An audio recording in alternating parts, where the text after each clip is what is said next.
세상이 빠르게 변하고 있습니다. 사람들의 생각도 달라지고 당연했던 가치들도 더 이상 당연하지 않은 것처럼 여겨지는 시대 속에서 우리는 자주 묻게 됩니다. 지금 이 시대에도 그걸 지키는 사람이 있을까? 그리고 그 질문은 자연스럽게 우리 자신의 믿음과 삶의 방향을 돌아보게 합니다. 혼전순결이라는 단어는 더 이상 교회 안에서도 자주 언급되지 않는 주제일지 모릅니다. 조심스럽고 때론 부담스러운 단어가 되어버린 지금 누군가는 그건 옛날 얘기라고 말하기도 하고 누군가는 너무 극단적인 기준이라며 고개를 젓기도 합니다. 하지만 그 속에서도 여전히 이 질문을 조용히 품고 살아가는 사람들이 있습니다. 나는 정말 이 기준을 지켜야 할까? 지키는 게 과연 무슨 의미가 있을까? 세상은 이렇게 달라졌는데 나는 어디쯤 서 있는 걸까? 이 주제를 이야기할 때 먼저 짚고 넘어가야 할 것은 혼전순결이 단순히 성적인 행위를 다루는 문제가 아니라는 점입니다. 그건 훨씬 더 깊은 곳에 있는 신앙과 정체성과 삶의 방향 전체를 포함하는 주제입니다. 단순히 행동의 문제가 아니라 누구를 믿고 살아가느냐, 내 삶의 기준이 무엇이냐를 묻는 질문이기도 합니다. 성경은 분명히 말합니다. 우리 몸은 우리 것이 아니라고요.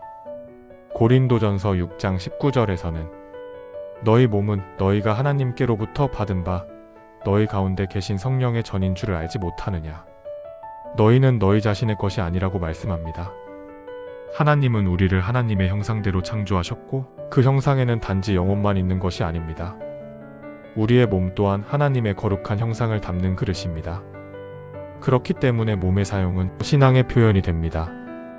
우리는 흔히 믿음은 마음의 문제라고 생각합니다. 기도하고 성경 읽고 예배드리고.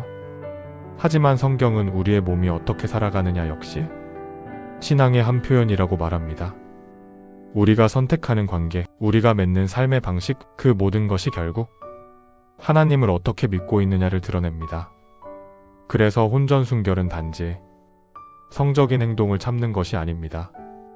그건 하나님이 나의 주인 되심을 인정하고 그분의 질서 아래 나의 삶을 맡기는 한 가지 방식일 뿐입니다. 그 기준이 세상과 다르기 때문에 때로는 어리석어 보이고 때로는 외로울 수 있고 심지어는 조롱거리가 되기도 합니다. 아직도 그런 걸 지켜? 그게 무슨 의미가 있어? 그렇게 살면 아무도 안 만나줄걸? 이런 말들을 들을 때 사람들은 두 가지 반응을 합니다. 하나는 나도 점점 흔들리는 마음, 그리고 또 하나는 더 이상 이걸 지켜야 할 이유를 모르겠는 생각. 하지만 우리가 반드시 기억해야 하는 건 혼전순결이라는 기준이 사람의 기준이 아니라는 점입니다. 이건 누가 정해놓은 토덕이 아니라 하나님께서 창조 질서 안에 담아두신 목적입니다. 성은 단순히 육체의 결합이 아니라 하나됨을 상징하는 축복입니다. 창세기 2장 24절은 말합니다. 이러므로 남자가 부모를 떠나 그의 아내와 합하여 둘이 한 몸을 이룰지로다. 성은 언약을 통해 하나님의 뜻 안에서 서로를 향한 전적인 헌신을 이루는 방식입니다. 그렇기에 이 하나됨은 사랑이라는 감정 하나만으로 이루어지는 것이 아니라 하나님 앞에서 맺는 결단, 언약, 믿음의 고백 위에 세워져야 합니다. 요즘 세상은 이렇게 말합니다. 마음이 맞으면 되는 거지. 사랑하는데 뭐가 문제야? 결혼을 꼭 해야 해? 이런 말들이 틀렸다고 단정짓기보다 그 안에 담긴 기준 없음의 위험을 생각해봐야 합니다. 기준이 없으면 방향이 없습니다. 그리고 방향 없는 삶은 결국 흔들릴 수밖에 없습니다.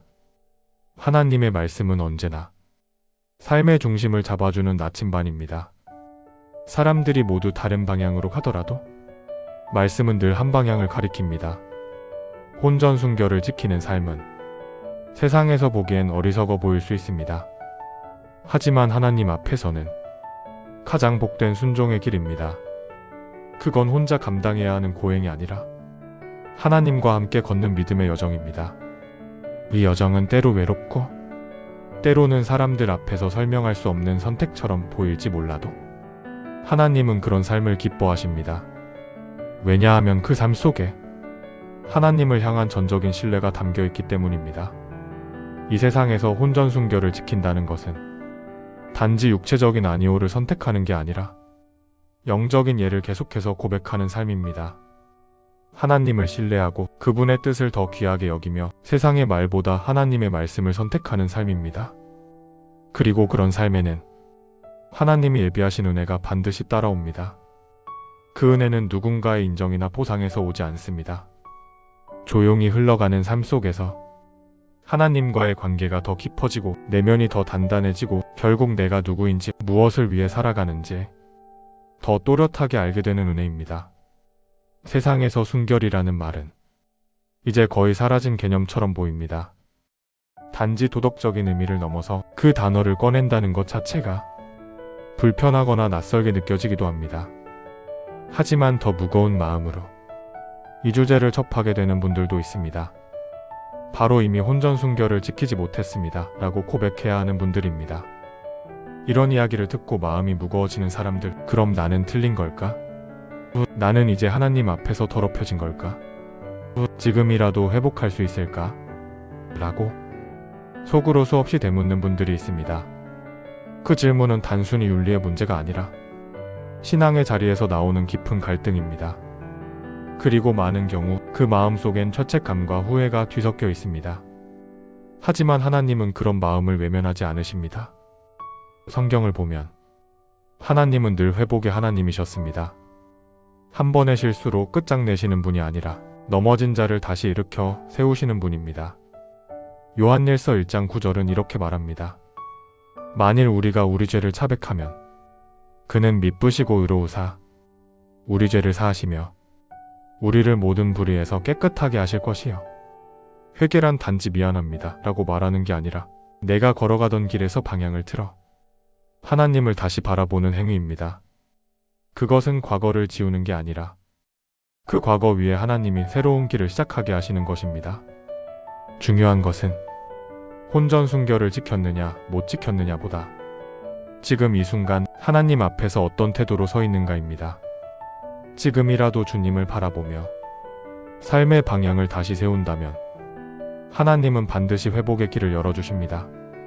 예수님이 땅에 계셨을 때 가장 많이 다가가셨던 사람들은 완전한 사람들이 아니라 상처받고 실패한 이들이었습니다. 가늠하다 현장에서 붙잡힌 여인을 향해 사람들은 돌을 들었지만 예수님은 말씀하십니다. 나도 너를 정죄하지 아니하노니 가서 다시는 죄를 범하지 말라. 그 장면은 정죄가 아닌 회복의 선언입니다. 우리의 과거가 아무리 무거워도 그리스도 안에서 새롭게 시작할 수 있는 길은 언제나 열려 있습니다. 혼전순결을 지키지 못했다면 이제부터라도 하나님의 말씀을 기준 삼겠다고 결단하는 것이 믿음의 길입니다. 그 결단은 세상의 조롱 앞에서는 어리석어 보일 수 있습니다. 이제 와서 뭐하러 그런 걸 지켜? 이미 다 지난 일인데. 마음 편히 살아 뭐 어때? 이런 말들 앞에서 흔들릴 수 있습니다. 하지만 하나님은 우리의 결단을 기억하십니다. 늦은 회복이라 해도 그 진심을 받으십니다. 그리고 그 회복 속에서 하나님은 놀라운 일을 시작하십니다. 회복이란 단지 이전 상태로 돌아간다는 의미가 아닙니다. 하나님 안에서의 회복은 이전보다 더 깊고 단단한 믿음의 길로 우리를 이끌어갑니다. 많은 사람들이 자신의 과거 때문에 자격 없다고 느낍니다. 하지만 성경에 등장하는 수많은 인물들 역시 결코 흠없는 사람들이 아니었습니다. 다윗, 베드로, 마리아, 바울 모두 실수했고 때로는 큰 죄를 범했지만 하나님은 그들을 포기하지 않으셨습니다. 왜냐하면 하나님은 과거보다 방향을 보시는 분이시기 때문입니다. 그리고 그 방향은 내가 지금 어디를 바라보고 있는지를 묻습니다. 눈을 들어 다시 하나님을 바라보는 순간 그 방향 전환이 바로 회개의 시작입니다. 그것이 진짜 믿음의 회복이고 진짜 순결로 가는 첫걸음입니다. 혼전순결이라는 개념은 단지 한순간의 결심으로 이루어지는 것이 아닙니다. 매일의 선택이고 하루하루 말씀 앞에서 몸과 마음을 드리는 삶의 태도입니다. 그러니 오늘 이 순간부터라도 하나님 앞에서 다시 순결의 삶을 시작할 수 있습니다. 그리고 하나님은 그 순결을 처음부터 지켜온 것처럼 깨끗하게 받아주십니다. 사람은 과거를 보지만 하나님은 결단 이후의 삶을 보십니다. 순결을 지키는 것은 혼자 외롭게 싸우는 일이 아닙니다. 그 길엔 언제나 하나님이 함께 걷고 계십니다. 때로 넘어져도, 때로 눈물 나도 하나님은 다시 손을 내미십니다. 그 손을 붙잡고 다시 걸어간다면 당신의 삶은 더 이상 과거의 실수에 묶인 인생이 아니라 하나님의 은혜 안에서 다시 살아나는 인생이 될 것입니다. 하나님께 돌아오는 자를 결코 외면하지 않으십니다. 오히려 가장 먼저 품에 안으시고 그 마음을 위로하시며 나는 너를 사랑한다. 다시 시작할 수 있다. 그렇게 말씀하십니다. 순결은 회복될 수 있습니다. 하나님의 은혜는 언제나 새로운 시작을 허락하십니다. 사람은 사랑을 원합니다. 누군가로부터 사랑받고 있다는 느낌, 그 존재 자체로 소중히 여김받는 경험은 삶의 방향과 가치를 결정짓는 데 큰 영향을 줍니다. 그래서 관계는 늘 중요한 주제가 됩니다. 특히 이성 간의 관계는 인생의 큰 부분을 차지하기 때문에 그 안에서 어떤 기준을 세우느냐는 결코 가볍게 여길 수 없습니다. 현대 사회는 사랑과 관계에 있어 과거보다 훨씬 개방적이고 자유로운 분위기를 지니고 있습니다. 둘이 좋으면 되는 것, 감정이 통하면 그걸로 충분하다는 식의 말들은 이제 너무도 자연스럽게 받아들여집니다. 결혼이라는 제도조차 필수가 아니라 선택으로 여겨지고 동거, 자유연애, 파트너십은 더 이상 특별한 일이 아닙니다. 이런 시대적 흐름 속에서 혼전순결이라는 단어는 점점 더 낯설고 고립된 가치처럼 느껴지기도 합니다. 하지만 이 가치가 여전히 중요하다고 여겨지는 이유는 단지 전통적인 도덕이나 보수적인 문화 때문이 아니라 하나님께서 인간을 창조하실 때 관계에 부여하신 질서와 의미 때문입니다.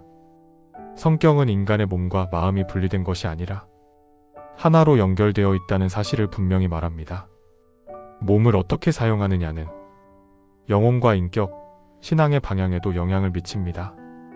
고린도전서 6장 18절에서 사도 바울은 이렇게 말합니다. 음행을 피하라. 사람이 범하는 죄마다 몸 밖에 있거니와 음행하는 자는 자기 몸의 죄를 범하느니라. 이 말씀은 성적인 관계가 단지 육체적인 행동이 아니라 존재 전체를 담는 행위라는 점을 강조합니다. 즉, 혼전순결은 단지 어떤 행동을 하지 않는 것이 아니라 자기 몸을 거룩하게 구별하여 드리는 삶의 방식입니다. 이 기준은 단순 인간이 만든 윤리가 아니라 하나님께서 정하신 창조 질서의 일부입니다. 창세기 2장 24절에서는 이렇게 기록되어 있습니다. 이러므로 남자가 부모를 떠나 그의 아내와 합하여 둘이 한 몸을 이룰지로다. 여기서 중요한 것은 합하여와 한 몸을 이룬다는 표현입니다. 하나님께서 디자인하신 사랑과 결합은 단순한 감정적 합의가 아니라 서로를 향한 전적인 헌신과 언약 안에서 이루어져야 한다는 것을 의미합니다. 성적인 결합은 이 언약의 완성이며 따라서 결혼이라는 언약이 성립되기 전에 이루어지는 결합은 하나님의 질서를 벗어난 것입니다. 문제는 이 질서를 벗어나는 것이 결코 자유가 아니라는 데 있습니다. 세상은 자유를 외치지만 그 자유는 때로 책임 없는 선택이 되기도 하고 감정에 휩쓸린 후회로 이어지기도 합니다. 하나님의 질서 안에서 지켜지는 관계는 표면적으로는 제약처럼 보일지 몰라도 실제로는 가장 안전하고 가장 깊은 신뢰 위에서 이루어질 수 있는 관계입니다. 많은 이들이 말합니다. 요즘은 다들 그렇게 살아. 사랑하는데 굳이 참을 필요 있어? 이런 말들 속에는 순결이 마치 과거의 개념이며 현실과 맞지 않는 가치라는 전제가 깔려 있습니다. 하지만 진짜 중요한 질문은 사람들이 어떻게 사느냐가 아니라 하나님이 무엇을 원하시는가입니다. 하나님은 단지 우리가 순종하는 것을 원하시는 것이 아니라 우리의 삶이 복되기를 원하십니다. 그 복은 감정이나 만족이 아닌 하나님이 기뻐하시는 삶 안에서 누릴 수 있는 것입니다. 요한복음 14장 23절에서 예수님은 이렇게 말씀하십니다. 사랑하는 자는 내 말을 지키리니 내 아버지께서 그를 사랑하실 것이요 우리가 그에게 가서 거처를 그와 함께 하리라. 순결은 말씀을 지키는 태도입니다. 그리고 그 말씀 안에 거할 때 우리는 하나님과 더 깊은 관계를 누릴 수 있습니다. 이 기준은 누구에게 강요할 수 있는 것이 아닙니다.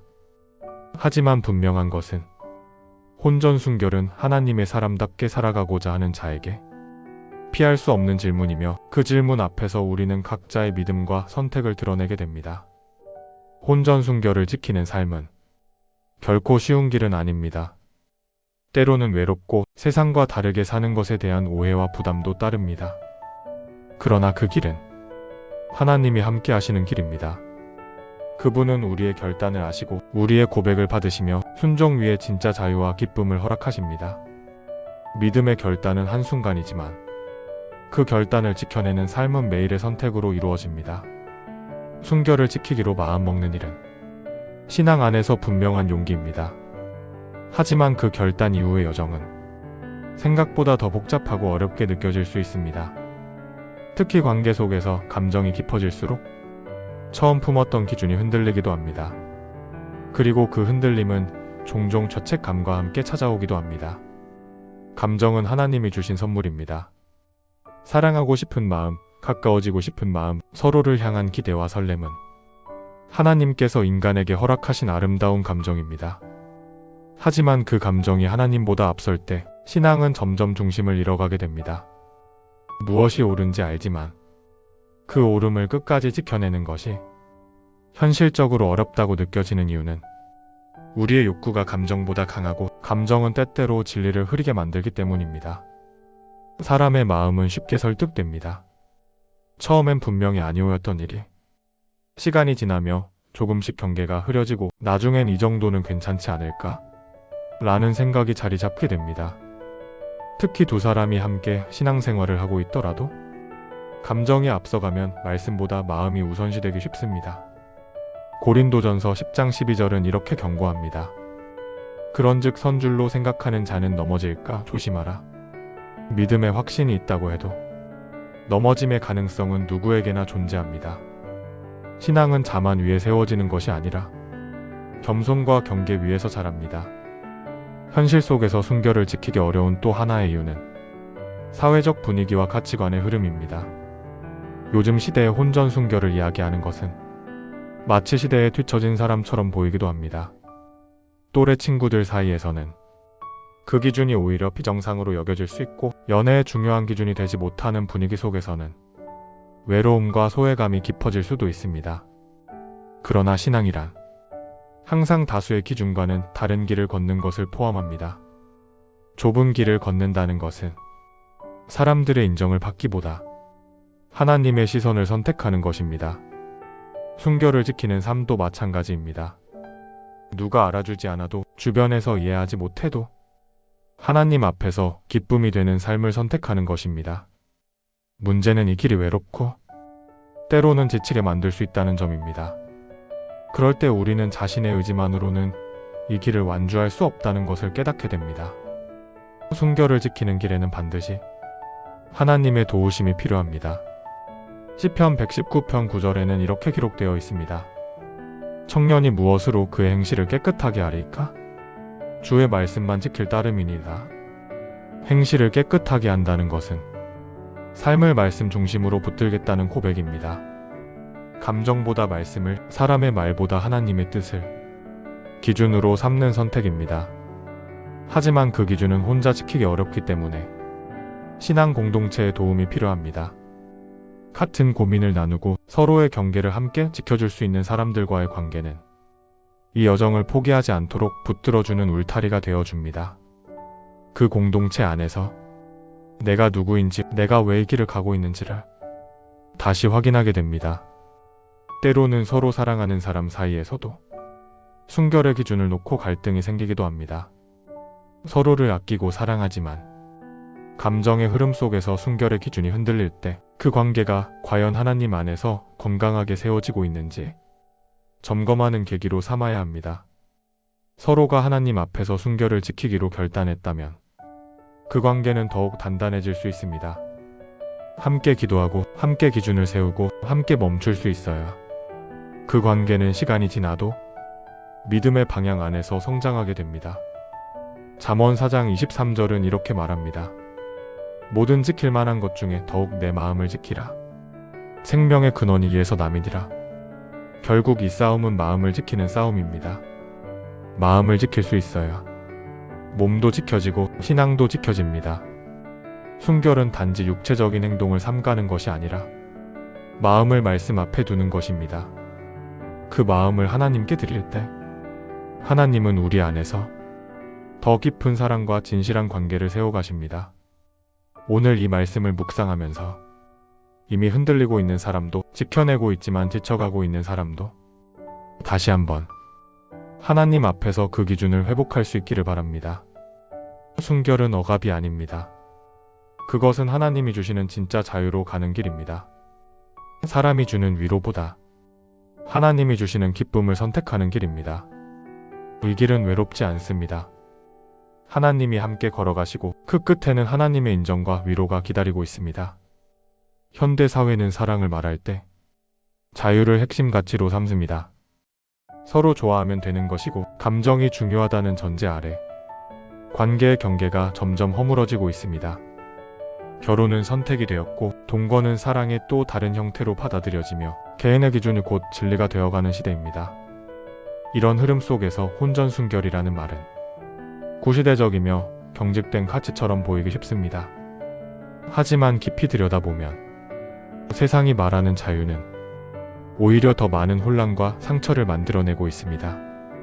관계는 많아졌지만 책임은 줄었고 사랑은 흔해졌지만 신뢰는 사라졌습니다. 자유를 말하지만 그 자유는 결국 외로움과 불안으로 이어지고 있습니다. 성경은 자유에 대해 이렇게 정의합니다. 진리를 알지니 진리가 너희를 자유롭게 하리라. 요한복음 8장 32절에 기록된 이 말씀은 진짜 자유가 어디에서 오는지를 분명하게 보여줍니다. 하나님의 말씀은 우리를 속박하기 위한 규칙이 아니라 삶을 가장 건강하고 복되게 만들기 위한 기준입니다. 그 기준을 지킬 때 우리는 혼란이 아닌 방향을 얻게 되고 두려움이 아닌 확신을 누릴 수 있습니다. 하나님께서 인간에게 성적인 욕망을 주신 것은 그 자체가 죄이기 때문이 아닙니다. 오히려 그것은 창조의 선한 목적 안에서 하나님이 허락하신 귀한 선물입니다. 문제는 그 욕망이 하나님의 질서를 벗어나 자기 마음대로 사용될 때입니다. 그때 욕망은 관계를 망가뜨리고 자신을 파괴하며 상대를 도구화하는 도전이 됩니다. 그래서 하나님은 사랑이라는 감정보다 언약이라는 약속을 먼저 말씀하십니다. 감정은 변할 수 있지만 언약은 지켜야 하기 때문입니다. 결혼은 언약입니다. 두 사람이 하나님 앞에서 서로를 책임지겠다고 끝까지 함께하겠다고 약속하는 자리입니다. 그리고 성은 그 언약을 완성하는 하나님 안의 축복입니다. 그 언약 이전에 이루어지는 결합은 하나님께서 설계하신 질서를 거스르는 일이 됩니다. 비록 사랑의 감정이 크다 하더라도 그 감정이 말씀보다 앞설 수는 없습니다. 순결은 언약을 기다리는 훈련이고 하나님의 방식에 나를 맞추는 연습입니다. 사람은 본능적으로 원하는 것을 빠르게 성취하려 합니다. 기다리는 일은 불편하고 더디게 여겨지며 때로는 억압처럼 느껴지기도 합니다. 하지만 하나님은 기다림 속에서 더 깊은 관계와 더 건강한 기준을 심으십니다. 그 기다림은 절제의 훈련이 되고 결단의 성숙이 되며 신뢰의 증거가 됩니다. 디도서 2장 1112절은 이렇게 말합니다.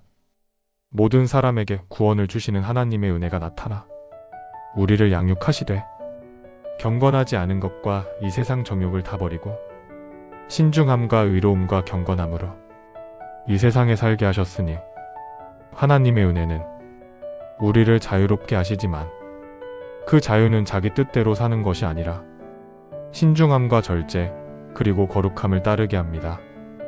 혼전순결은 그 거룩함의 실제적 표현입니다. 하나님의 뜻 안에서 몸과 마음을 구별하여 드리는 삶의 결정입니다.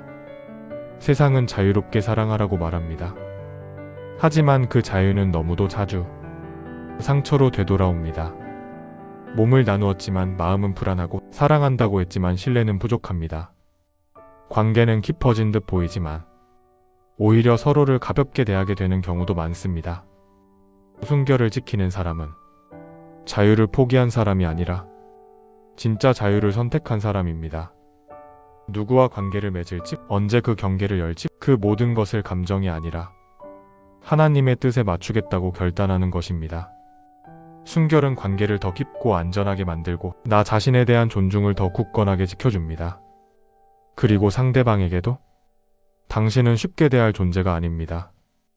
하나님이 지으신 소중한 존재입니다. 라는 메시지를 전하는 사랑의 방식입니다. 갈라디아서 5장 13절에서도 이렇게 말씀합니다.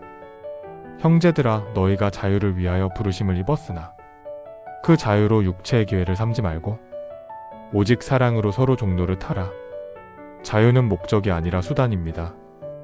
그 자유를 통해 우리는 더 깊은 사랑, 더 온전한 순종, 더 건강한 관계로 나아가야 합니다. 하나님은 우리에게 관계를 허락하실 뿐 아니라 그 관계가 복되기를 원하십니다. 그리고 그 복은 하나님의 질서를 따를 때 주어집니다. 억지로 참고 따르는 것이 아니라 하나님을 신뢰하기 때문에 기꺼이 따르는 것입니다. 믿음이란 지금 당장은 이해되지 않아도 하나님의 방식이 가장 옳다고 인정하는 태도입니다. 혼전 순결을 지키는 일은 바로 그 믿음을 삶으로 보여주는 고백입니다. 신앙의 기준을 지키며 살아간다는 것은 단지 개인적인 결단만으로 되는 일이 아닙니다. 특히 혼전 순결이라는 가치는 그 자체로 외부의 시선과 마주하게 만들고 때로는 교회 안에서도 이해보다는 오해를 더 자주 받게 되는 영역이기도 합니다. 현실적으로 결혼을 준비하는 과정 속에서 순결을 끝까지 지켜나간다는 것은 많은 갈등과 싸움을 전제합니다. 서로를 향한 감정이 깊어질수록 함께 미래를 준비할수록 당연히 더 가까워지고 싶은 마음이 커지기 때문입니다. 결혼을 앞두고 있다는 이유만으로 관계의 경계를 허물기 쉬워지는 상황도 적지 않습니다. 하지만 결혼이 임박했다는 사실이 순결의 기준을 낮추는 이유가 될 수는 없습니다. 하나님께서 말씀을 주신 목적은 우리를 제한하기 위함이 아니라 우리를 보호하시기 위함입니다. 그 보호는 마지막 순간까지 유효합니다. 히브리서 13장 4절은 이렇게 말씀합니다. 모든 사람은 결혼을 귀히 여기고 침소를 더럽히지 않게 하라. 음행하는 자들과 간음하는 자들을 하나님이 심판하시리라. 결혼은 귀한 것입니다. 그리고 그 귀함은 몸과 마음 모두를 하나님께 구별된 것으로 드리려는 진지한 태도에서 시작됩니다. 결혼을 앞두고 있기 때문에가 아니라 결혼이라는 거룩한 언약을 준비하고 있기 때문에 오히려 더욱 말씀에 근거한 분별이 필요합니다. 많은 커플들이 결혼 전에 이 정도는 괜찮지 않을까라고 생각합니다. 서로 사랑하고 있고 이미 약혼했고 결혼 날짜도 잡았으니 하나님도 이해해 주시지 않을까 하는 마음이 생길 수 있습니다. 하지만 혼전 순결은 단지 법적인 결혼 이전의 행위에 대한 문제가 아닙니다. 그보다 훨씬 더 근본적으로 하나님의 질서와 타이밍을 신뢰할 수 있는가를 묻는 문제입니다. 하나님은 약속보다 지금이 더 중요하다고 여기지 않으십니다. 하나님의 방식은 언제나 언약 이후에 축복이 따릅니다. 순결은 그 축복을 기다리는 믿음의 증거입니다. 하나님께서 약속하신 때를 신뢰하기에 감정이 앞서려는 순간에도 말씀의 질서를 붙드는 것입니다. 결혼이라는 언약이 아직 완성되지 않았기 때문에 그 전까지는 여전히 하나님의 거룩한 경계선 안에 있어야 합니다. 순결을 지킨다는 것은 결혼이 늦어지더라도 준비가 오래 걸리더라도 신뢰를 포기하지 않는 태도입니다. 그 기준이 세상에서는 때로는 우습게 여겨질 수도 있습니다. 심지어 교회 안에서도 요즘 그런 거 지키는 사람이 어디 있어요. 마음만 지키면 됐지라고 가볍게 말하는 분위기가 만들어지기도 합니다. 하지만 신앙은 분위기로 사는 것이 아니라 말씀으로 사는 것입니다. 분위기가 흐려질수록 기준은 더 또렷해야 하고 사람들의 말이 흔들릴수록 하나님의 말씀이 우리의 중심이 되어야 합니다. 로마서 12장 2절은 이렇게 말합니다. 너희는 이 세대를 본받지 말고 오직 마음을 새롭게 함으로 변화를 받아 하나님의 선하시고 기뻐하시고 온전하신 뜻이 무엇인지 분별하도록 하라. 순결을 지키는 삶은 세대의 흐름을 따르지 않는 삶입니다. 하나님의 뜻이 어디에 있는지를 분별하고 그 뜻에 따라 살아가려는 의지를 삶으로 실천하는 것입니다. 문제는 이런 선택이 외로움과 불안을 동반할 수 있다는 점입니다.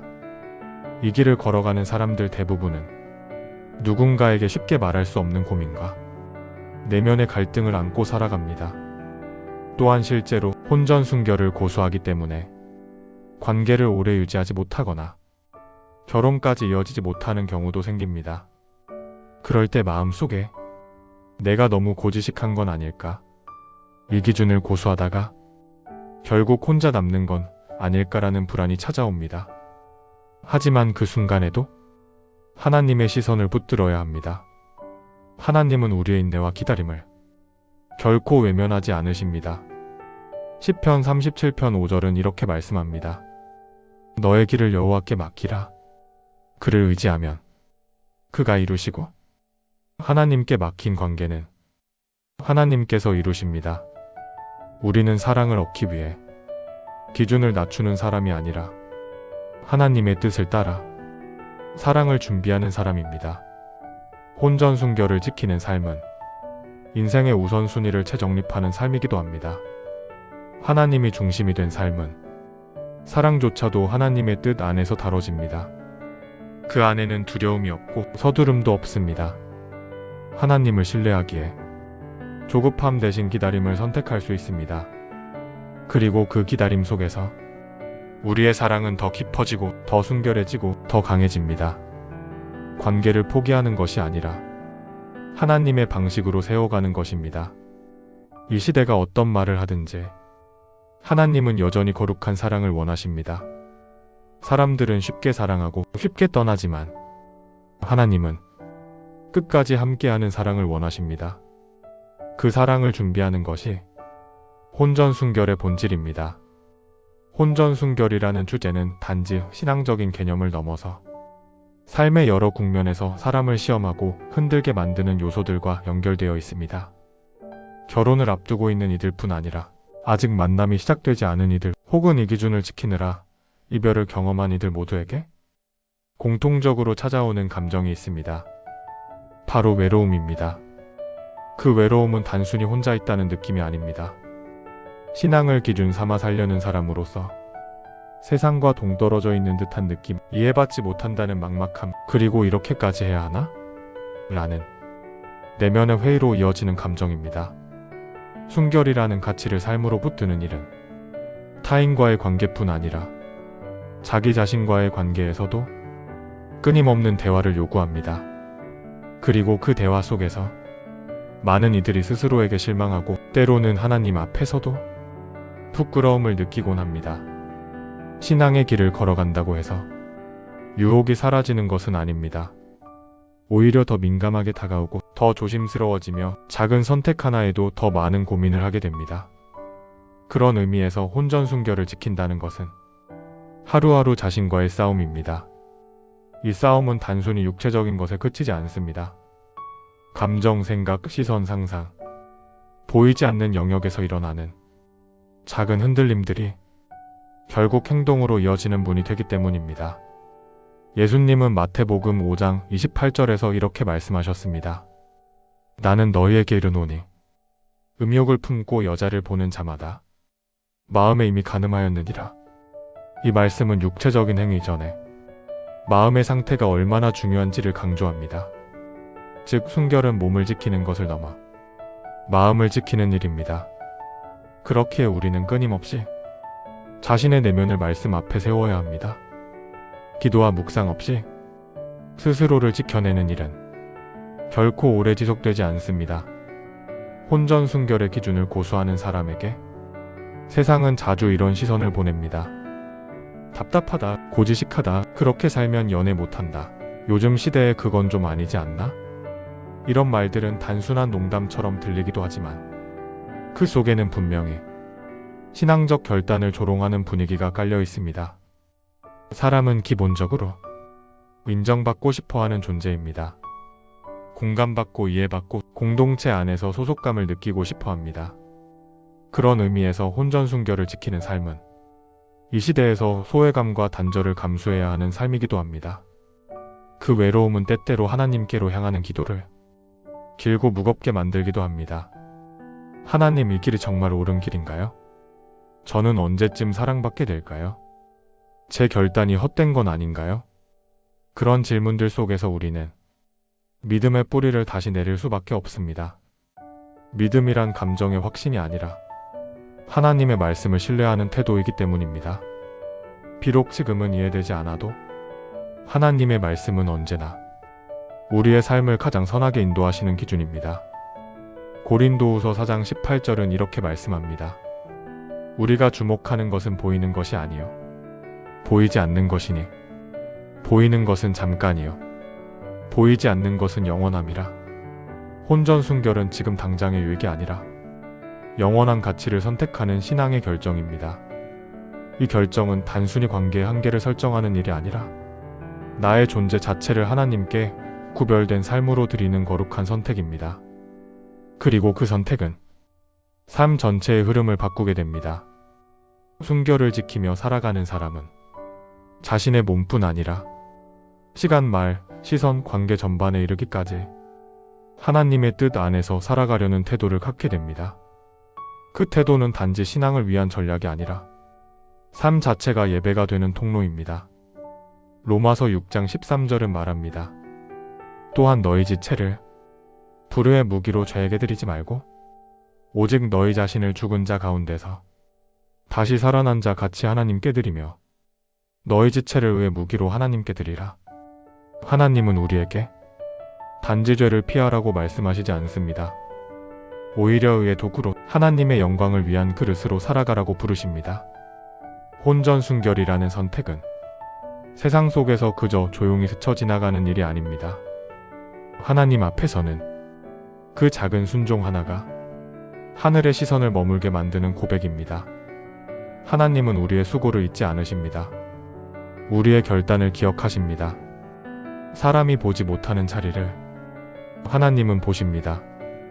그래서 흔들리더라도 낙심하지 않아야 합니다. 외롭더라도 말씀을 놓지 않아야 합니다. 초롱당하더라도 기준을 타협하지 않아야 합니다. 우리는 하나님이 기뻐하시는 삶을 살기 위해 부르심을 받은 사람들입니다. 그 부르심은 무겁지만 결코 혼자 감당하게 두지 않으시는 하나님의 동행 속에 이루어지는 삶입니다. 하나님 앞에서 순결을 지킨다는 것은 단지 어떤 행동을 하지 않는 것으로 정의되지 않습니다. 그보다 더 깊은 차원에서 그것은 삶의 방향이 어디를 향하고 있는지를 말해주는 신앙의 고백입니다. 누군가는 이 주제를 성적인 절제라는 좁은 프레임으로 이해할 수 있지만 그것은 오히려 이 주제의 본질을 흐리게 만듭니다. 혼전순결은 믿음의 전 영역과 연결되어 있습니다. 내 몸을 다루는 방식, 사람을 대하는 자세, 관계를 바라보는 시선, 삶의 속도와 선택의 기준까지 모든 것을 포함한 하나님 중심의 삶으로 이어지는 길입니다. 하나님은 우리를 단지 구원하신 것이 아니라 그 구원 이후의 삶도 거룩하게 살도록 부르셨습니다. 디모데후서 1장 9절은 이렇게 말합니다. 하나님이 우리를 구원하시고 거룩한 부르심으로 부르심은 우리의 행위대로 하심이 아니요 자기의 뜻과 영원 전부터 그리스도 예수 안에서 우리에게 주신 은혜대로 하심이라. 우리가 순결을 지키는 이유는 스스로를 의롭게 만들기 위해서가 아니라 이미 받은 은혜에 합당하게 살기 위함입니다. 이 시대는 진리를 상대화하고 기준을 개인화하는 흐름을 따릅니다. 각자의 판단이 옳다고 말하며 모두가 자신의 선택을 정당화할 수 있는 근거를 찾습니다. 하지만 성경은 분명히 삶의 모든 영역에서 거룩함을 향한 부르심이 있다는 사실을 말하고 있습니다. 베드로전서 1장 15절에서도 이렇게 말씀하십니다. 오직 너희를 부르신 거룩한 이처럼 너희도 모든 행실에 거룩한 자가 되라. 이 말씀이 의미하는 바는 하나님이 거룩하시기 때문에 그분을 따르는 우리 또한 삶의 모든 부분에서 그 거룩함을 드러내야 한다는 것입니다. 그 거룩함은 말씀에 순종하는 태도 속에서 나타납니다. 혼전순결은 그 순종의 실제적인 표현이며 하나님께서 내 삶을 다스리시고 이끄신다는 것을 믿는 자의 구체적인 결단입니다. 이 길은 결코 쉬운 길이 아닙니다. 사람들의 시선은 종종 비웃음이 되고 친밀해지고 싶은 마음은 종종 시험이 되며 삶의 속도는 하나님의 때보다 앞서가고 싶어집니다. 하지만 바로 그 순간마다 하나님의 뜻을 다시 붙드는 것, 그것이 믿음입니다. 순결을 지키는 삶은 단지 성적인 청결에 그치지 않습니다. 그것은 몸과 마음, 생각과 의지를 모두 하나님 앞에 두고 살아가는 전인격적인 신앙의 태도입니다. 그리고 그런 삶은 혼자만의 고립된 싸움이 아니라 하나님이 동행하시는 거룩한 여정입니다. 이 여정 가운데 있는 사람은 하나님 앞에서 더 많이 기도하게 됩니다. 감정보다 말씀을 더 신뢰하게 되고 눈앞의 상황보다 하나님의 약속을 더 크게 바라보게 됩니다. 갈라디아서 5장 24절은 말합니다. 그리스도 예수의 사람들은 육체와 함께 그 정욕과 탐심을 십자가에 못 박았느니라. 이 말씀은 단순한 경고가 아닙니다. 이 말씀은 나는 누구인가에 대한 정체성을 일깨워주는 선언입니다. 나는 그리스도 안에 있는 사람이고 이미 옛사람의 삶을 십자가에 못 박은 사람입니다. 그렇다면 당연히 새로운 삶의 방식으로 살아가야 합니다. 그 삶은 세상이 주는 자유가 아니라 하나님이 주시는 자유 속에서 이루어지는 삶입니다. 그 자유는 원하는 대로 행하는 것이 아니라 옳은 것을 기꺼이 선택할 수 있는 능력입니다. 혼전순결은 억지로 참는 삶이 아닙니다. 그것은 신앙의 본질을 붙드는 용기이고 하나님의 질서를 신뢰하는 믿음이며 하나님 앞에서의 삶을 정직하게 세워가겠다는 다짐입니다. 그리고 그 다짐은 결코 헛되지 않습니다. 하나님은 언제나 순종 위에 복을 더하십니다. 그 복은 눈에 보이는 형태가 아닐 수 있지만 삶의 평안으로, 관계의 신뢰로, 기도의 깊이로 분명히 우리 삶에 스며들게 됩니다. 무엇보다 하나님은 그런 삶을 통해 우리를 더욱 하나님의 사람으로 다듬어 가십니다. 삶의 모든 영역을 통해 하나님의 영광이 드러나기를 원하시고 우리를 통해 그 뜻이 이루어지기를 기뻐하십니다. 혼전순결이라는 기준은 이 시대에 어쩌면 낯설고 때로는 거슬릴 수 있는 가치일지 모릅니다.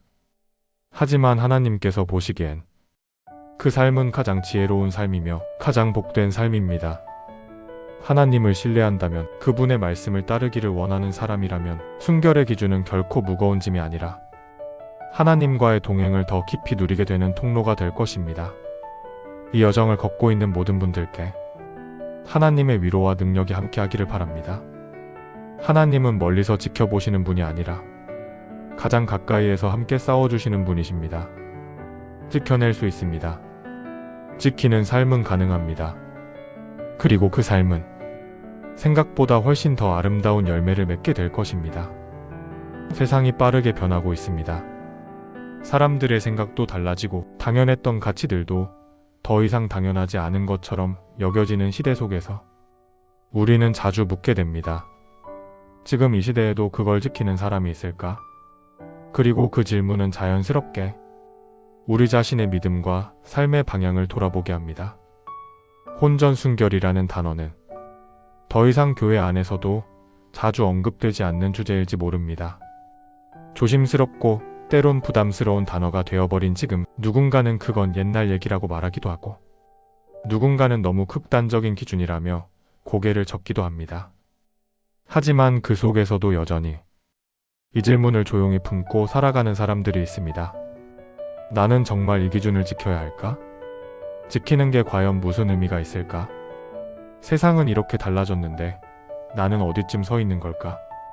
이 주제를 이야기할 때 먼저 짚고 넘어가야 할 것은 혼전순결이 단순히 성적인 행위를 다루는 문제가 아니라는 점입니다. 그건 훨씬 더 깊은 곳에 있는 신앙과 정체성과 삶의 방향 전체를 포함하는 주제입니다. 단순히 행동의 문제가 아니라 누구를 믿고 살아가느냐, 내 삶의 기준이 무엇이냐를 묻는 질문이기도 합니다. 성경은 분명히 말합니다. 우리 몸은 우리 것이 아니라고요. 고린도전서 6장 19절에서는 너희 몸은 너희가 하나님께로부터 받은 바 너희 가운데 계신 성령의 전인 줄을 알지 못하느냐. 너희는 너희 자신의 것이 아니라고 말씀합니다. 하나님은 우리를 하나님의 형상대로 창조하셨고 그 형상에는 단지 영혼만 있는 것이 아닙니다. 우리의 몸 또한 하나님의 거룩한 형상을 담는 그릇입니다. 그렇기 때문에 몸의 사용은 신앙의 표현이 됩니다. 우리는 흔히 믿음은 마음의 문제라고 생각합니다. 기도하고 성경 읽고 예배드리고. 하지만 성경은 우리의 몸이 어떻게 살아가느냐 역시 신앙의 한 표현이라고 말합니다. 우리가 선택하는 관계, 우리가 맺는 삶의 방식, 그 모든 것이 결국 하나님을 어떻게 믿고 있느냐를 드러냅니다. 그래서 혼전순결은 단지 성적인 행동을 참는 것이 아닙니다. 그건 하나님이 나의 주인 되심을 인정하고 그분의 질서 아래 나의 삶을 맡기는 한 가지 방식일 뿐입니다. 그 기준이 세상과 다르기 때문에 때로는 어리석어 보이고 때로는 외로울 수 있고 심지어는 조롱거리가 되기도 합니다. 아직도 그런 걸 지켜? 그게 무슨 의미가 있어? 그렇게 살면 아무도 안 만나줄걸? 이런 말들을 들을 때 사람들은 두 가지 반응을 합니다. 하나는 나도 점점 흔들리는 마음, 그리고 또 하나는 더 이상 이걸 지켜야 할 이유를 모르겠는 생각. 하지만 우리가 반드시 기억해야 하는 건 혼전순결이라는 기준이 사람의 기준이 아니라는 점입니다. 이건 누가 정해놓은 도덕이 아니라 하나님께서 창조 질서 안에 담아두신 목적입니다. 성은 단순히 육체의 결합이 아니라 하나됨을 상징하는 축복입니다. 창세기 2장 24절은 말합니다. 이러므로 남자가 부모를 떠나 그의 아내와 합하여 둘이 한 몸을 이룰지로다. 성은 언약을 통해 하나님의 뜻 안에서 서로를 향한 전적인 헌신을 이루는 방식입니다. 그렇기에 이 하나됨은 사랑이라는 감정 하나만으로 이루어지는 것이 아니라 하나님 앞에서 맺는 결단, 언약, 믿음의 고백 위에 세워져야 합니다. 요즘 세상은 이렇게 말합니다. 마음이 맞으면 되는 거지. 사랑하는데 뭐가 문제야? 결혼을 꼭 해야 해? 이런 말들이 틀렸다고 단정짓기보다 그 안에 담긴 기준 없음의 위험을 생각해봐야 합니다. 기준이 없으면 방향이 없습니다. 그리고 방향 없는 삶은 결국 흔들릴 수밖에 없습니다. 하나님의 말씀은 언제나 삶의 중심을 잡아주는 나침반입니다. 사람들이 모두 다른 방향으로 가더라도 말씀은 늘 한 방향을 가리킵니다. 혼전순결을 지키는 삶은 세상에서 보기엔 어리석어 보일 수 있습니다. 하지만 하나님 앞에서는 가장 복된 순종의 길입니다. 그건 혼자 감당해야 하는 고행이 아니라 하나님과 함께 걷는 믿음의 여정입니다. 이 여정은 때로 외롭고 때로는 사람들 앞에서 설명할 수 없는 선택처럼 보일지 몰라도 하나님은 그런 삶을 기뻐하십니다. 왜냐하면 그 삶 속에 하나님을 향한 전적인 신뢰가 담겨 있기 때문입니다. 이 세상에서 혼전순결을 지킨다는 것은 단지 육체적인 아니오를 선택하는 게 아니라 영적인 예를 계속해서 고백하는 삶입니다. 하나님을 신뢰하고 그분의 뜻을 더 귀하게 여기며 세상의 말보다 하나님의 말씀을 선택하는 삶입니다. 그리고 그런 삶에는 하나님이 예비하신 은혜가 반드시 따라옵니다. 그 은혜는 누군가의 인정이나 보상에서 오지 않습니다. 조용히 흘러가는 삶 속에서 하나님과의 관계가 더 깊어지고 내면이 더 단단해지고 결국 내가 누구인지 무엇을 위해 살아가는지 더 또렷하게 알게 되는 은혜입니다. 세상에서 순결이라는 말은 이제 거의 사라진 개념처럼 보입니다. 단지 도덕적인 의미를 넘어서 그 단어를 꺼낸다는 것 자체가 불편하거나 낯설게 느껴지기도 합니다. 하지만 더 무거운 마음으로 이 주제를 접하게 되는 분들도 있습니다. 바로 이미 혼전순결을 지키지 못했습니다 라고 고백해야 하는 분들입니다. 이런 이야기를 듣고 마음이 무거워지는 사람들, 그럼 나는 틀린 걸까? 나는 이제 하나님 앞에서 더럽혀진 걸까? 지금이라도 회복할 수 있을까? 라고 속으로 수없이 되묻는 분들이 있습니다. 그 질문은 단순히 윤리의 문제가 아니라 신앙의 자리에서 나오는 깊은 갈등입니다. 그리고 많은 경우 그 마음 속엔 죄책감과 후회가 뒤섞여 있습니다. 하지만 하나님은 그런 마음을 외면하지 않으십니다. 성경을 보면 하나님은 늘 회복의 하나님이셨습니다. 한 번의 실수로 끝장내시는 분이 아니라 넘어진 자를 다시 일으켜 세우시는 분입니다. 요한일서 1장 9절은 이렇게 말합니다. 만일 우리가 우리 죄를 자백하면 그는 미쁘시고 의로우사 우리 죄를 사하시며 우리를 모든 불의에서 깨끗하게 하실 것이요 회개란 단지 미안합니다 라고 말하는 게 아니라 내가 걸어가던 길에서 방향을 틀어 하나님을 다시 바라보는 행위입니다. 그것은 과거를 지우는 게 아니라 그 과거 위에 하나님이 새로운 길을 시작하게 하시는 것입니다. 중요한 것은 혼전순결을 지켰느냐 못 지켰느냐보다 지금 이 순간 하나님 앞에서 어떤 태도로 서 있는가입니다. 지금이라도 주님을 바라보며 삶의 방향을 다시 세운다면 하나님은 반드시 회복의 길을 열어주십니다. 예수님이 땅에 계셨을 때 가장 많이 다가가셨던 사람들은 완전한 사람들이 아니라 상처받고 실패한 이들이었습니다. 가늠하다 현장에서 붙잡힌 여인을 향해 사람들은 돌을 들었지만 예수님은 말씀하십니다. 나도 너를 정죄하지 아니하노니 가서 다시는 죄를 범하지 말라. 그 장면은 정죄가 아닌 회복의 선언입니다. 우리의 과거가 아무리 무거워도 그리스도 안에서 새롭게 시작할 수 있는 길은 언제나 열려 있습니다. 혼전순결을 지키지 못했다면 이제부터라도 하나님의 말씀을 기준 삼겠다고 결단하는 것이 믿음의 길입니다. 그 결단은 세상의 조롱 앞에서는 어리석어 보일 수 있습니다. 이제 와서 뭐하러 그런 걸 지켜? 이미 다 지난 일인데 마음 편히 살아 뭐 어때? 이런 말들 앞에서 흔들릴 수 있습니다. 하지만 하나님은 우리의 결단을 기억하십니다. 늦은 회복이라 해도 그 진심을 받으십니다. 그리고 그 회복 속에서 하나님은 놀라운 일을 시작하십니다. 회복이란 단지 이전 상태로 돌아간다는 의미가 아닙니다. 하나님 안에서의 회복은 이전보다 더 깊고 단단한 믿음의 길로 우리를 이끌어갑니다. 많은 사람들이 자신의 과거 때문에 자격 없다고 느낍니다. 하지만 성경에 등장하는 수많은 인물들 역시 결코 흠없는 사람들이 아니었습니다. 다윗, 베드로, 마리아, 바울 모두 실수했고 때로는 큰 죄를 범했지만 하나님은 그들을 포기하지 않으셨습니다. 왜냐하면 하나님은 과거보다 방향을 보시는 분이시기 때문입니다. 그리고 그 방향은 내가 지금 어디를 바라보고 있는지를 묻습니다. 눈을 들어 다시 하나님을 바라보는 순간 그 방향 전환이 바로 회개의 시작입니다. 그것이 진짜 믿음의 회복이고 진짜 순결로 가는 첫걸음입니다.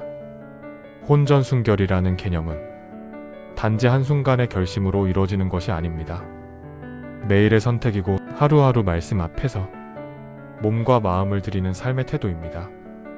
그러니 오늘 이 순간부터라도 하나님 앞에서 다시 순결의 삶을 시작할 수 있습니다. 그리고 하나님은 그 순결을 처음부터 지켜온 것처럼 깨끗하게 받아주십니다. 사람은 과거를 보지만 하나님은 결단 이후의 삶을 보십니다. 순결을 지키는 것은 혼자 외롭게 싸우는 일이 아닙니다. 그 길엔 언제나 하나님이 함께 걷고 계십니다. 때로 넘어져도 때로 눈물 나도 하나님은 다시 손을 내미십니다. 그 손을 붙잡고 다시 걸어간다면 당신의 삶은 더 이상 과거의 실수에 묶인 인생이 아니라 하나님의 은혜 안에서 다시 살아나는 인생이 될 것입니다. 하나님께 돌아오는 자를 결코 외면하지 않으십니다. 오히려 가장 먼저 품에 안으시고 그 마음을 위로하시며 나는 너를 사랑한다. 다시 시작할 수 있다. 그렇게 말씀하십니다. 순결은 회복될 수 있습니다. 하나님의 은혜는 언제나 새로운 시작을 허락하십니다. 사람은 사랑을 원합니다. 누군가로부터 사랑받고 있다는 느낌, 그 존재 자체로 소중히 여김받는 경험은 삶의 방향과 가치를 결정짓는 데 큰 영향을 줍니다. 그래서 관계는 늘 중요한 주제가 됩니다. 특히 이성 간의 관계는 인생의 큰 부분을 차지하기 때문에 그 안에서 어떤 기준을 세우느냐는 결코 가볍게 여길 수 없습니다. 현대 사회는 사랑과 관계에 있어 과거보다 훨씬 개방적이고 자유로운 분위기를 지니고 있습니다. 둘이 좋으면 되는 것, 감정이 통하면 그걸로 충분하다는 식의 말들은 이제 너무도 자연스럽게 받아들여집니다. 결혼이라는 제도조차 필수가 아니라 선택으로 여겨지고 동거, 자유연애, 파트너십은 더 이상 특별한 일이 아닙니다. 이런 시대적 흐름 속에서 혼전순결이라는 단어는 점점 더 낯설고 고립된 가치처럼 느껴지기도 합니다. 하지만 이 가치가 여전히 중요하다고 여겨지는 이유는 단지 전통적인 도덕이나 보수적인 문화 때문이 아니라 하나님께서 인간을 창조하실 때 관계에 부여하신 질서와 의미 때문입니다. 성경은 인간의 몸과 마음이 분리된 것이 아니라 하나로 연결되어 있다는 사실을 분명히 말합니다. 몸을 어떻게 사용하느냐는 영혼과 인격, 신앙의 방향에도 영향을 미칩니다. 고린도전서 6장 18절에서 사도 바울은 이렇게 말합니다. 음행을 피하라. 사람이 범하는 죄마다 몸 밖에 있거니와 음행하는 자는 자기 몸의 죄를 범하느니라. 이 말씀은 성적인 관계가 단지 육체적인 행동이 아니라 존재 전체를 담는 행위라는 점을 강조합니다. 즉, 혼전순결은 단지 어떤 행동을 하지 않는 것이 아니라 자기 몸을 거룩하게 구별하여 드리는 삶의 방식입니다. 이 기준은 단순 인간이 만든 윤리가 아니라 하나님께서 정하신 창조 질서의 일부입니다. 창세기 2장 24절에서는 이렇게 기록되어 있습니다. 이러므로 남자가 부모를 떠나 그의 아내와 합하여 둘이 한 몸을 이룰지로다. 여기서 중요한 것은 합하여와 한 몸을 이룬다는 표현입니다.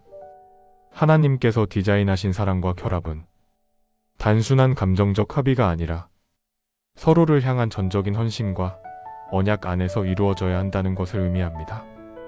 성적인 결합은 이 언약의 완성이며 따라서 결혼이라는 언약이 성립되기 전에 이루어지는 결합은 하나님의 질서를 벗어난 것입니다. 문제는 이 질서를 벗어나는 것이 결코 자유가 아니라는 데 있습니다. 세상은 자유를 외치지만 그 자유는 때로 책임 없는 선택이 되기도 하고 감정에 휩쓸린 후회로 이어지기도 합니다. 하나님의 질서 안에서 지켜지는 관계는 표면적으로는 제약처럼 보일지 몰라도 실제로는 가장 안전하고 가장 깊은 신뢰 위에서 이루어질 수 있는 관계입니다. 많은 이들이 말합니다. 요즘은 다들 그렇게 살아. 사랑하는데 굳이 참을 필요 있어? 이런 말들 속에는 순결이 마치 과거의 개념이며 현실과 맞지 않는 가치라는 전제가 깔려 있습니다. 하지만 진짜 중요한 질문은 사람들이 어떻게 사느냐가 아니라 하나님이 무엇을 원하시는가입니다. 하나님은 단지 우리가 순종하는 것을 원하시는 것이 아니라 우리의 삶이 복되기를 원하십니다. 그 복은 감정이나 만족이 아닌 하나님이 기뻐하시는 삶 안에서 누릴 수 있는 것입니다. 요한복음 14장 23절에서 예수님은 이렇게 말씀하십니다. 사랑하는 자는 내 말을 지키리니 내 아버지께서 그를 사랑하실 것이요 우리가 그에게 가서 거처를 그와 함께 하리라. 순결은 말씀을 지키는 태도입니다. 그리고 그 말씀 안에 거할 때 우리는 하나님과 더 깊은 관계를 누릴 수 있습니다. 이 기준은 누구에게 강요할 수 있는 것이 아닙니다. 하지만 분명한 것은 혼전순결은 하나님의 사람답게 살아가고자 하는 자에게 피할 수 없는 질문이며 그 질문 앞에서 우리는 각자의 믿음과 선택을 드러내게 됩니다. 혼전순결을 지키는 삶은 결코 쉬운 길은 아닙니다. 때로는 외롭고 세상과 다르게 사는 것에 대한 오해와 부담도 따릅니다. 그러나 그 길은 하나님이 함께 하시는 길입니다. 그분은 우리의 결단을 아시고 우리의 고백을 받으시며 순종 위에 진짜 자유와 기쁨을 허락하십니다. 믿음의 결단은 한순간이지만 그 결단을 지켜내는 삶은 매일의 선택으로 이루어집니다. 순결을 지키기로 마음먹는 일은 신앙 안에서 분명한 용기입니다. 하지만 그 결단 이후의 여정은 생각보다 더 복잡하고 어렵게 느껴질 수 있습니다. 특히 관계 속에서 감정이 깊어질수록 처음 품었던 기준이 흔들리기도 합니다. 그리고 그 흔들림은 종종 죄책감과 함께 찾아오기도 합니다. 감정은 하나님이 주신 선물입니다. 사랑하고 싶은 마음, 가까워지고 싶은 마음, 서로를 향한 기대와 설렘은 하나님께서 인간에게 허락하신 아름다운 감정입니다. 하지만 그 감정이 하나님보다 앞설 때 신앙은 점점 중심을 잃어가게 됩니다. 무엇이 옳은지 알지만 그 옳음을 끝까지 지켜내는 것이 현실적으로 어렵다고 느껴지는 이유는 우리의 욕구가 감정보다 강하고 감정은 때때로 진리를 흐리게 만들기 때문입니다. 사람의 마음은 쉽게 설득됩니다. 처음엔 분명히 아니오였던 일이 시간이 지나며 조금씩 경계가 흐려지고 나중엔 이 정도는 괜찮지 않을까? 라는 생각이 자리 잡게 됩니다. 특히 두 사람이 함께 신앙생활을 하고 있더라도 감정이 앞서가면 말씀보다 마음이 우선시되기 쉽습니다. 고린도전서 10장 12절은 이렇게 경고합니다. 그런즉 선줄로 생각하는 자는 넘어질까 조심하라. 믿음에 확신이 있다고 해도 넘어짐의 가능성은 누구에게나 존재합니다. 신앙은 자만 위에 세워지는 것이 아니라 겸손과 경계 위에서 자랍니다.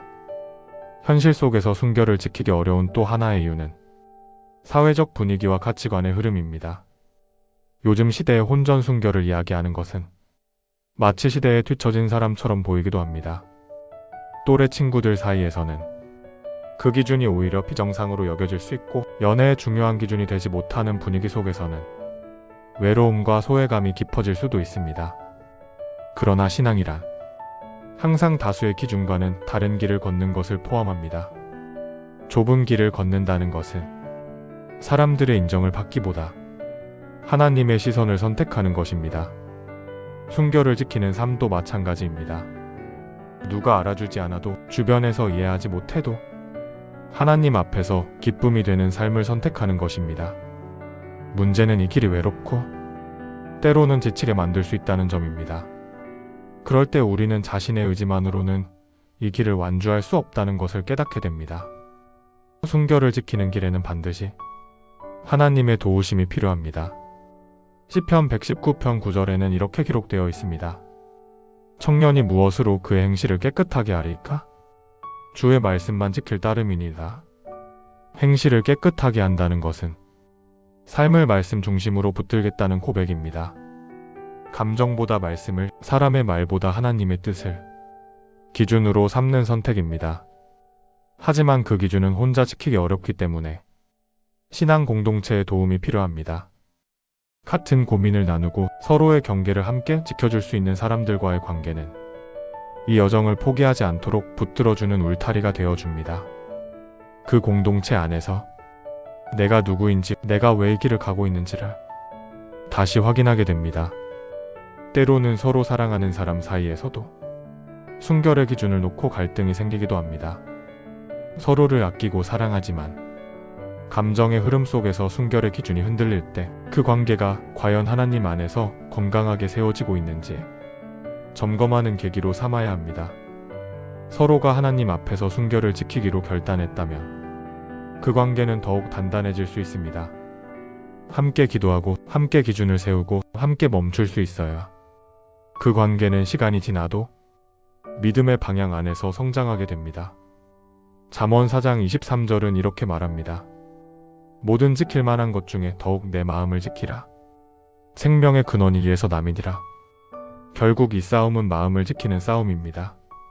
마음을 지킬 수 있어야 몸도 지켜지고 신앙도 지켜집니다. 순결은 단지 육체적인 행동을 삼가는 것이 아니라 마음을 말씀 앞에 두는 것입니다. 그 마음을 하나님께 드릴 때 하나님은 우리 안에서 더 깊은 사랑과 진실한 관계를 세워가십니다. 오늘 이 말씀을 묵상하면서 이미 흔들리고 있는 사람도, 지켜내고 있지만 지쳐가고 있는 사람도 다시 한번 하나님 앞에서 그 기준을 회복할 수 있기를 바랍니다. 순결은 억압이 아닙니다. 그것은 하나님이 주시는 진짜 자유로 가는 길입니다. 사람이 주는 위로보다 하나님이 주시는 기쁨을 선택하는 길입니다. 이 길은 외롭지 않습니다. 하나님이 함께 걸어가시고 그 끝에는 하나님의 인정과 위로가 기다리고 있습니다. 현대 사회는 사랑을 말할 때 자유를 핵심 가치로 삼습니다. 서로 좋아하면 되는 것이고 감정이 중요하다는 전제 아래 관계의 경계가 점점 허물어지고 있습니다. 결혼은 선택이 되었고 동거는 사랑의 또 다른 형태로 받아들여지며 개인의 기준이 곧 진리가 되어가는 시대입니다. 이런 흐름 속에서 혼전순결이라는 말은 구시대적이며 경직된 가치처럼 보이기 쉽습니다. 하지만 깊이 들여다보면 세상이 말하는 자유는 오히려 더 많은 혼란과 상처를 만들어내고 있습니다. 관계는 많아졌지만 책임은 줄었고 사랑은 흔해졌지만 신뢰는 사라졌습니다. 자유를 말하지만 그 자유는 결국 외로움과 불안으로 이어지고 있습니다. 성경은 자유에 대해 이렇게 정의합니다. 진리를 알지니 진리가 너희를 자유롭게 하리라. 요한복음 8장 32절에 기록된 이 말씀은 진짜 자유가 어디에서 오는지를 분명하게 보여줍니다. 하나님의 말씀은 우리를 속박하기 위한 규칙이 아니라 삶을 가장 건강하고 복되게 만들기 위한 기준입니다. 그 기준을 지킬 때 우리는 혼란이 아닌 방향을 얻게 되고 두려움이 아닌 확신을 누릴 수 있습니다. 하나님께서 인간에게 성적인 욕망을 주신 것은 그 자체가 죄이기 때문이 아닙니다. 오히려 그것은 창조의 선한 목적 안에서 하나님이 허락하신 귀한 선물입니다. 문제는 그 욕망이 하나님의 질서를 벗어나 자기 마음대로 사용될 때입니다. 그때 욕망은 관계를 망가뜨리고 자신을 파괴하며 상대를 도구화하는 도전이 됩니다. 그래서 하나님은 사랑이라는 감정보다 언약이라는 약속을 먼저 말씀하십니다. 감정은 변할 수 있지만 언약은 지켜야 하기 때문입니다. 결혼은 언약입니다. 두 사람이 하나님 앞에서 서로를 책임지겠다고, 끝까지 함께하겠다고 약속하는 자리입니다. 그리고 성은 그 언약을 완성하는 하나님 안의 축복입니다.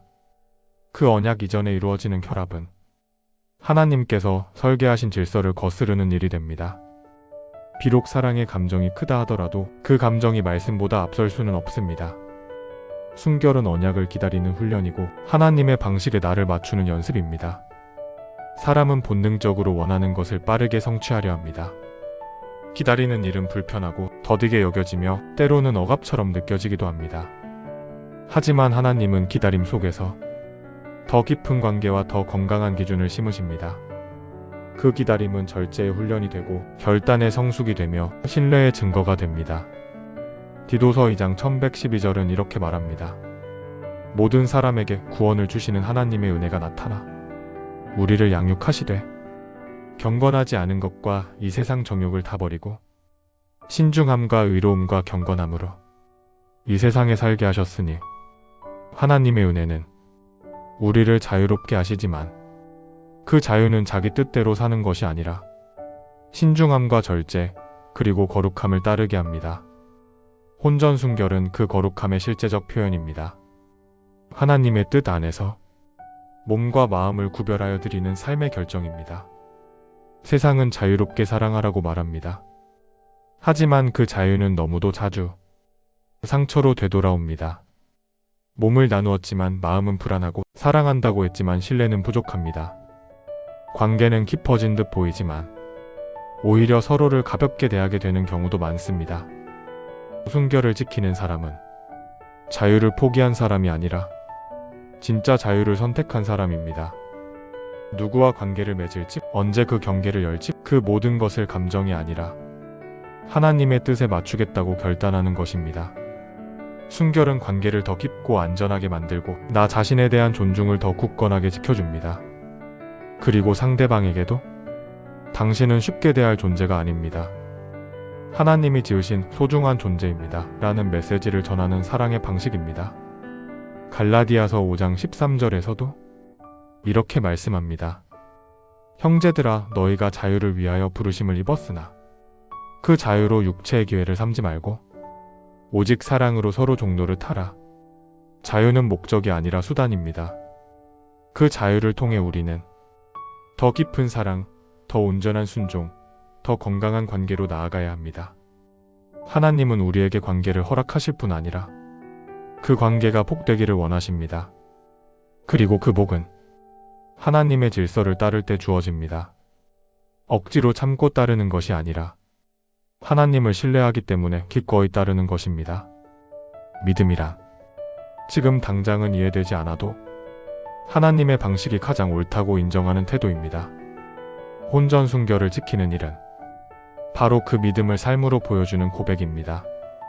신앙의 기준을 지키며 살아간다는 것은 단지 개인적인 결단만으로 되는 일이 아닙니다.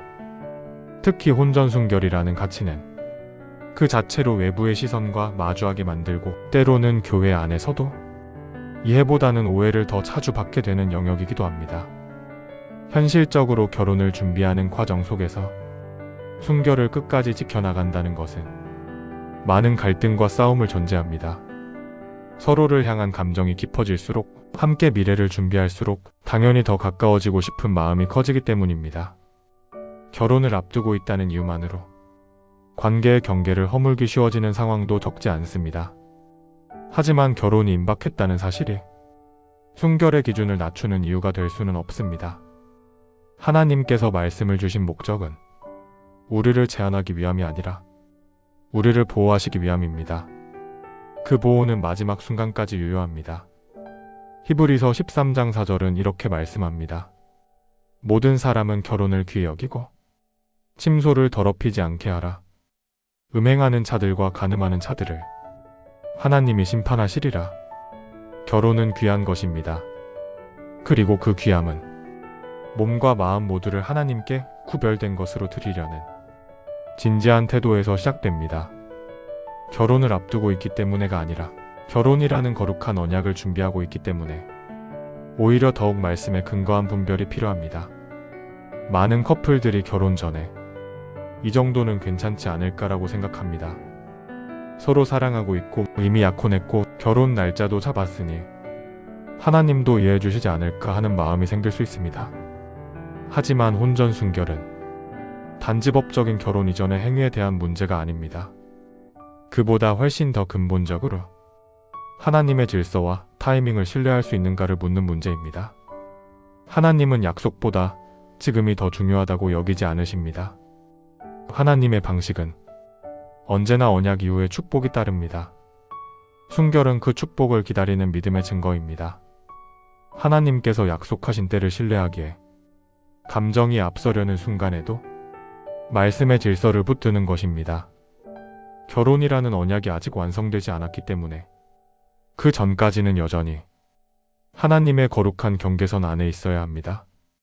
순결을 지킨다는 것은 결혼이 늦어지더라도 준비가 오래 걸리더라도 신뢰를 포기하지 않는 태도입니다. 그 기준이 세상에서는 때로는 우습게 여겨질 수도 있습니다. 심지어 교회 안에서도 요즘 그런 거 지키는 사람이 어디 있어요. 마음만 지키면 됐지라고 가볍게 말하는 분위기가 만들어지기도 합니다. 하지만 신앙은 분위기로 사는 것이 아니라 말씀으로 사는 것입니다. 분위기가 흐려질수록 기준은 더 또렷해야 하고 사람들의 말이 흔들릴수록 하나님의 말씀이 우리의 중심이 되어야 합니다. 로마서 12장 2절은 이렇게 말합니다. 너희는 이 세대를 본받지 말고 오직 마음을 새롭게 함으로 변화를 받아 하나님의 선하시고 기뻐하시고 온전하신 뜻이 무엇인지 분별하도록 하라. 순결을 지키는 삶은 세대의 흐름을 따르지 않는 삶입니다. 하나님의 뜻이 어디에 있는지를 분별하고 그 뜻에 따라 살아가려는 의지를 삶으로 실천하는 것입니다. 문제는 이런 선택에 외로움과 불안을 동반할 수 있다는 점입니다. 이 길을 걸어가는 사람들 대부분은 누군가에게 쉽게 말할 수 없는 고민과 내면의 갈등을 안고 살아갑니다. 또한 실제로 혼전 순결을 고수하기 때문에 관계를 오래 유지하지 못하거나 결혼까지 이어지지 못하는 경우도 생깁니다. 그럴 때 마음속에 내가 너무 고지식한 건 아닐까? 이 기준을 고수하다가 결국 혼자 남는 건 아닐까라는 불안이 찾아옵니다. 하지만 그 순간에도 하나님의 시선을 붙들어야 합니다. 하나님은 우리의 인내와 기다림을 결코 외면하지 않으십니다. 시편 37편 5절은 이렇게 말씀합니다. 너의 길을 여호와께 맡기라. 그를 의지하면 그가 이루시고 하나님께 맡긴 관계는 하나님께서 이루십니다. 우리는 사랑을 얻기 위해 기준을 낮추는 사람이 아니라 하나님의 뜻을 따라 사랑을 준비하는 사람입니다. 혼전 순결을 지키는 삶은 인생의 우선순위를 재정립하는 삶이기도 합니다. 하나님이 중심이 된 삶은 사랑조차도 하나님의 뜻 안에서 다뤄집니다. 그 안에는 두려움이 없고 서두름도 없습니다. 하나님을 신뢰하기에 조급함 대신 기다림을 선택할 수 있습니다. 그리고 그 기다림 속에서 우리의 사랑은 더 깊어지고 더 순결해지고 더 강해집니다. 관계를 포기하는 것이 아니라 하나님의 방식으로 세워가는 것입니다. 이 시대가 어떤 말을 하든지 하나님은 여전히 거룩한 사랑을 원하십니다. 사람들은 쉽게 사랑하고 쉽게 떠나지만 하나님은 끝까지 함께하는 사랑을 원하십니다. 그 사랑을 준비하는 것이 혼전순결의 본질입니다. 혼전순결이라는 주제는 단지 신앙적인 개념을 넘어서 삶의 여러 국면에서 사람을 시험하고 흔들게 만드는 요소들과 연결되어 있습니다. 결혼을 앞두고 있는 이들뿐 아니라 아직 만남이 시작되지 않은 이들 혹은 이 기준을 지키느라 이별을 경험한 이들 모두에게 공통적으로 찾아오는 감정이 있습니다. 바로 외로움입니다. 그 외로움은 단순히 혼자 있다는 느낌이 아닙니다. 신앙을 기준 삼아 살려는 사람으로서 세상과 동떨어져 있는 듯한 느낌, 이해받지 못한다는 막막함, 그리고 이렇게까지 해야 하나? 라는 내면의 회의로 이어지는 감정입니다. 순결이라는 가치를 삶으로 붙드는 일은 타인과의 관계뿐 아니라 자기 자신과의 관계에서도 끊임없는 대화를 요구합니다. 그리고 그 대화 속에서 많은 이들이 스스로에게 실망하고 때로는 하나님 앞에서도 부끄러움을 느끼곤 합니다. 신앙의 길을 걸어간다고 해서 유혹이 사라지는 것은 아닙니다. 오히려 더 민감하게 다가오고 더 조심스러워지며 작은 선택 하나에도 더 많은 고민을 하게 됩니다. 그런 의미에서 혼전순결을 지킨다는 것은 하루하루 자신과의 싸움입니다. 이 싸움은 단순히 육체적인 것에 그치지 않습니다. 감정, 생각, 시선, 상상, 보이지 않는 영역에서 일어나는 작은 흔들림들이 결국 행동으로 이어지는 분이 되기 때문입니다. 예수님은 마태복음 5장 28절에서 이렇게 말씀하셨습니다. 나는 너희에게 이르노니 음욕을 품고 여자를 보는 자마다 마음에 이미 간음하였느니라. 이 말씀은 육체적인 행위 전에 마음의 상태가 얼마나 중요한지를 강조합니다. 즉 순결은 몸을 지키는 것을 넘어 마음을 지키는 일입니다. 그렇기에 우리는 끊임없이 자신의 내면을 말씀 앞에 세워야 합니다. 기도와 묵상 없이 스스로를 지켜내는 일은 결코 오래 지속되지 않습니다. 혼전순결의 기준을 고수하는 사람에게 세상은 자주 이런 시선을 보냅니다. 답답하다, 고지식하다, 그렇게 살면 연애 못한다. 요즘 시대에 그건 좀 아니지 않나? 이런 말들은 단순한 농담처럼 들리기도 하지만 그 속에는 분명히 신앙적 결단을 조롱하는 분위기가 깔려 있습니다. 사람은 기본적으로 인정받고 싶어하는 존재입니다. 공감받고 이해받고 공동체 안에서 소속감을 느끼고 싶어합니다. 그런 의미에서 혼전순결을 지키는 삶은 이 시대에서 소외감과 단절을 감수해야 하는 삶이기도 합니다. 그 외로움은 때때로 하나님께로 향하는 기도를 길고 무겁게 만들기도 합니다. 하나님, 이 길이 정말 옳은 길인가요? 저는 언제쯤 사랑받게 될까요? 제 결단이 헛된 건 아닌가요? 그런 질문들 속에서 우리는 믿음의 뿌리를 다시 내릴 수밖에 없습니다. 믿음이란 감정의 확신이 아니라 하나님의 말씀을 신뢰하는 태도이기 때문입니다. 비록 지금은 이해되지 않아도 하나님의 말씀은 언제나 우리의 삶을 가장 선하게 인도하시는 기준입니다. 고린도후서 4장 18절은 이렇게 말씀합니다. 우리가 주목하는 것은 보이는 것이 아니요 보이지 않는 것이니 보이는 것은 잠깐이요 보이지 않는 것은 영원함이라. 혼전순결은 지금 당장의 유익이 아니라 영원한 가치를 선택하는 신앙의 결정입니다. 이 결정은 단순히 관계의 한계를 설정하는 일이 아니라 나의 존재 자체를 하나님께 구별된 삶으로 드리는 거룩한 선택입니다. 그리고 그 선택은 삶 전체의 흐름을 바꾸게 됩니다.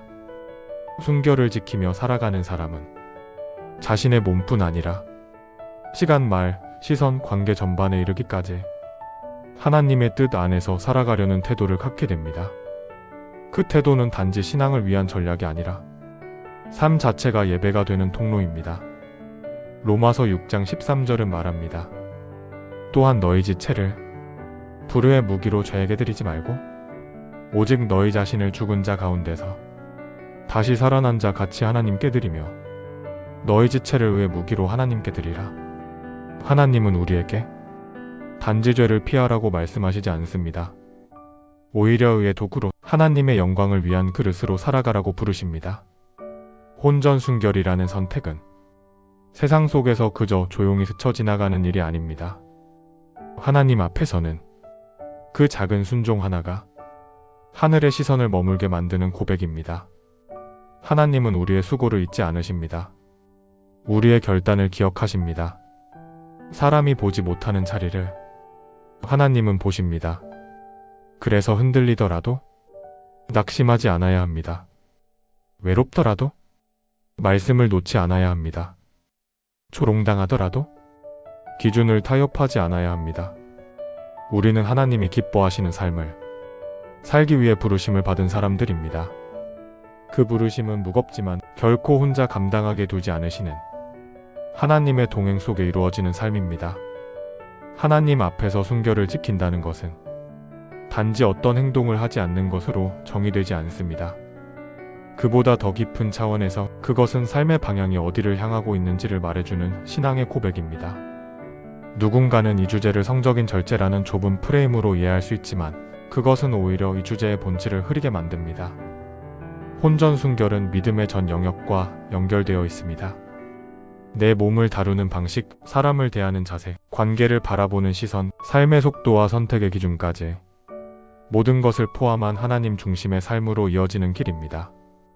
하나님은 우리를 단지 구원하신 것이 아니라 그 구원 이후의 삶도 거룩하게 살도록 부르셨습니다.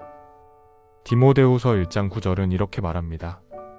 하나님이 우리를 구원하시고 거룩한 부르심으로 부르심은 우리의 행위대로 하심이 아니요 자기의 뜻과 영원 전부터 그리스도 예수 안에서 우리에게 주신 은혜대로 하심이라.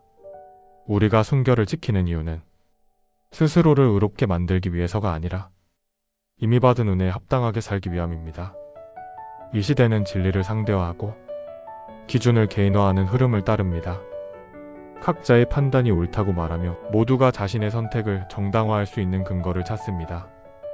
하지만 성경은 분명히 삶의 모든 영역에서 거룩함을 향한 부르심이 있다는 사실을 말하고 있습니다. 베드로전서 1장 15절에서도 이렇게 말씀하십니다. 오직 너희를 부르신 거룩한 이처럼 너희도 모든 행실에 거룩한 자가 되라. 이 말씀이 의미하는 바는 하나님이 거룩하시기 때문에 그분을 따르는 우리 또한 삶의 모든 부분에서 그 거룩함을 드러내야 한다는 것입니다. 그 거룩함은 말씀에 순종하는 태도 속에서 나타납니다. 혼전순결은 그 순종의 실제적인 표현이며 하나님께서 내 삶을 다스리시고 이끄신다는 것을 믿는 자의 구체적인 결단입니다. 이 길은 결코 쉬운 길이 아닙니다.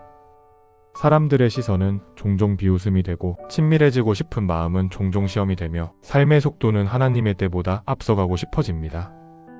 하지만 바로 그 순간마다 하나님의 뜻을 다시 붙드는 것, 그것이 믿음입니다. 순결을 지키는 삶은 단지 성적인 청결에 그치지 않습니다. 그것은 몸과 마음, 생각과 의지를 모두 하나님 앞에 두고 살아가는 전인격적인 신앙의 태도입니다. 그리고 그런 삶은 혼자만의 고립된 싸움이 아니라 하나님이 동행하시는 거룩한 여정입니다. 이 여정 가운데 있는 사람은 하나님 앞에서 더 많이 기도하게 됩니다. 감정보다 말씀을 더 신뢰하게 되고 눈앞의 상황보다 하나님의 약속을 더 크게 바라보게 됩니다. 갈라디아서 5장 24절은 말합니다. 그리스도 예수의 사람들은 육체와 함께 그 정욕과 탐심을 십자가에 못 박았느니라. 이 말씀은 단순한 경고가 아닙니다. 이 말씀은 나는 누구인가에 대한 정체성을 일깨워주는 선언입니다. 나는 그리스도 안에 있는 사람이고 이미 옛사람의 삶을 십자가에 못 박은 사람입니다. 그렇다면 당연히 새로운 삶의 방식으로 살아가야 합니다. 그 삶은 세상이 주는 자유가 아니라 하나님이 주시는 자유 속에서 이루어지는 삶입니다.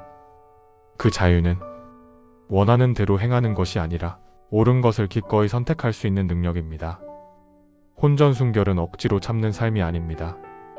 그것은 신앙의 본질을 붙드는 용기이고 하나님의 질서를 신뢰하는 믿음이며 하나님 앞에서의 삶을 정직하게 세워가겠다는 다짐입니다. 그리고 그 다짐은 결코 헛되지 않습니다. 하나님은 언제나 순종 위에 복을 더하십니다. 그 복은 눈에 보이는 형태가 아닐 수 있지만 삶의 평안으로, 관계의 신뢰로, 기도의 깊이로 분명히 우리 삶에 스며들게 됩니다. 무엇보다 하나님은 그런 삶을 통해 우리를 더욱 하나님의 사람으로 다듬어 가십니다. 삶의 모든 영역을 통해 하나님의 영광이 드러나기를 원하시고 우리를 통해 그 뜻이 이루어지기를 기뻐하십니다.